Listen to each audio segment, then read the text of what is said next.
សូមស្វាគមន៍មកកាន់ Channel Big Collection KA ជំរាបសួរបងប្អូនទាំងអស់គ្នានៅក្នុងវីដេអូនេះយើងខ្ញុំនឹងបង្ហាញបងប្អូនពីដបទឹករបស់មនុស្សធំនិងដបទឹកសម្រាប់កូនក្មេង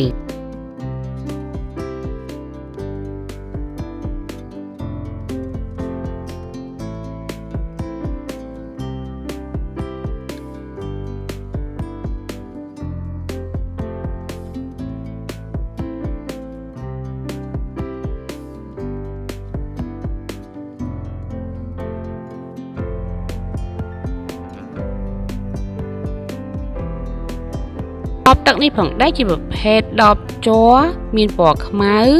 មានកងថ្ពួកខ្សែនៅផ្នែកខាងគៀនសម្រាប់យួរនៅផ្នែកគម្របមានតម្រងជ័រមួយហើយគម្របពណ៌ប្រាក់ចំពោះដបនេះផងដែរមានចំណុះ 780 ml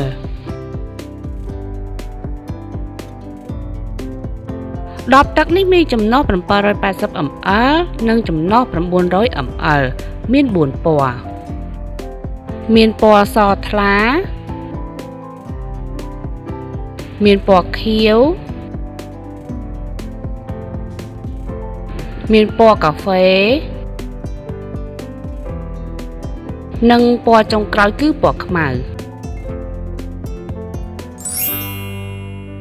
ដបទឹកនេះជាប្រភេទដបជ័រពណ៌ស្វាយមានចំណុះ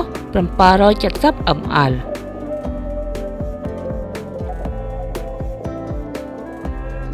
នៅផ្នែកគម្របមានទុយោជ័រថ្លាភ្ជាប់ជាមួយនឹងគម្របមានគន្លឹះបើកបិទនៅផ្នែកខាងគៀនហើយនឹងមានគម្របគ្រប់ទុយោផងដែរផ្នែកខាងលើគម្របក៏មានកងសម្រាប់យួរផងដែរ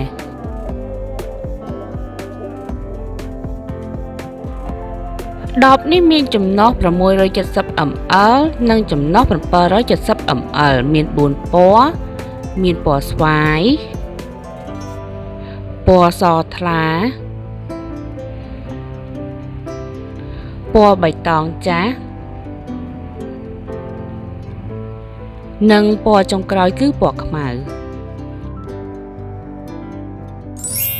នេះជាដបទឹកសម្រាប់ក្មេងដបទឹកនេះផងដែរមានចំណុះ 350 ml មានពណ៌ខៀវ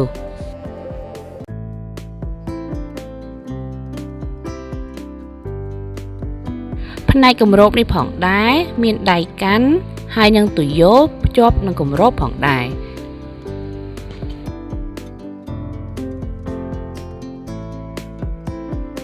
គម្របផ្នែកខាងលើមានឡាយជាមួយនឹងកង្ហារហើយគម្របនេះអាចបើកបិទបានគ្រប់ទុយោខាងក្នុងផងដែរ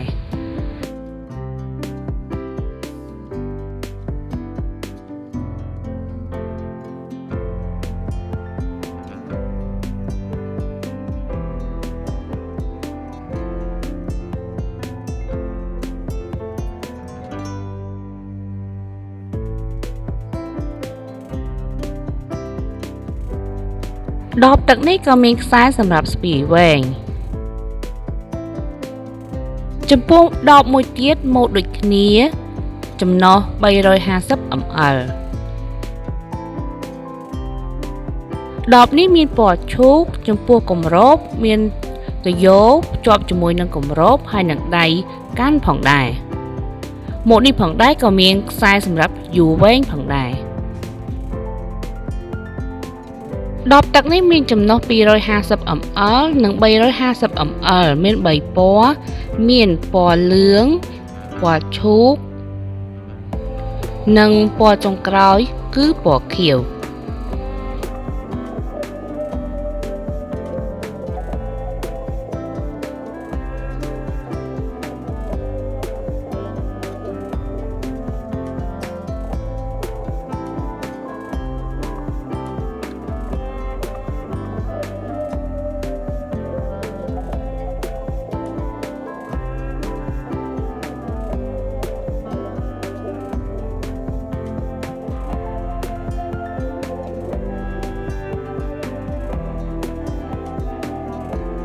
សូមចុច Subscribe និងសញ្ញារូបកណ្ដឹងដើម្បីទទួលបានវីដេអូថ្មីៗពី Channel យើងខ្ញុំ